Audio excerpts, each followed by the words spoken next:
আমি স্পেনের সমর্থক 2008 সাল থেকে, সেজন্য আমি স্পেনের খেলা দেখার জন্য আসছি। আমার বড় ভাই আসছে সাথে, ওনার থেকে আমি ওনার সূত্র থেকে আমি স্পেনের সাপোর্টার, এবং কি স্পেনের খেলা থেকে পরে আমি 10-এ তো স্পেন সফল হয়েছে, এগুলো দেখে আমি মুগ্ধ। কার খেলা ভালো লাগে? আমার কাছে তো স্পেনের খেলা সবচেয়ে বেশি ভালো লাগে, আর স্পেনের লামিন ইয়ামালের উদীয়মান প্লেয়ার, একসময় ডেভিড বিয়ে ছিল, ওদের খেলা অনেক ভালো লাগতো। নামে নাই, না না না, লামিন ইয়ামান আজকে নামে নাই, পজিশন দেখে নামবে হয়তো।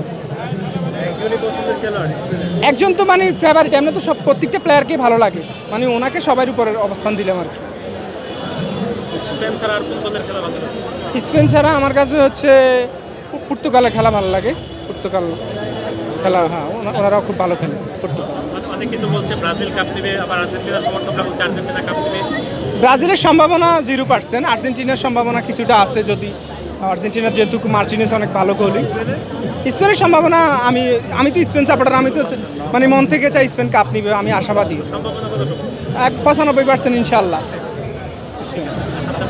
বড় ভাই, ভাই কত সাল থেকে খেলা দেখেন এবং স্পেনের সাপোর্টার কেন? ছন্দ তো অবশ্যই 2010 সাল থেকেই, সেখান থেকেই শুরু। আপনার ছোট ভাই বলছে 2008 সাল থেকে। ছন্দ 2010 সাল থেকে, কিন্তু 2006 সালের পর থেকেই স্পেনেই, বুঝতে পারছেন। কার খেলা সবচেয়ে বেশি ভালো লাগে? যেহেতু টিম খুব ভালো খেলতেছে, সবার খেলায় ভালো লাগে, তবে সবচেয়ে বেশি ভালো লাগে নিকো উইলিয়াম এবং লামিন ইয়ামাল। কি মনে করছেন আজকে কি হতে পারে? আজকে অবশ্যই ভালো করবে স্পেন। এখন পর্যন্ত তো একটা গোল হয়নি। স্পেনে তো গোল কম দেয়, তাদের ধর্ম এটা। স্পেনে একটা হচ্ছে তিকি তাকা, যেই ছন্দটা, এটা দিয়ে প্রতিপক্ষকে দুর্বল করে ফেলে। দুর্বল করার পরে 1টা 2টা 3টা সর্বোচ্চ গোল। স্পেনের ধর্মই এমন, গোল কম দেবে, প্রতিপক্ষকে দুর্বল করে ফেলবে।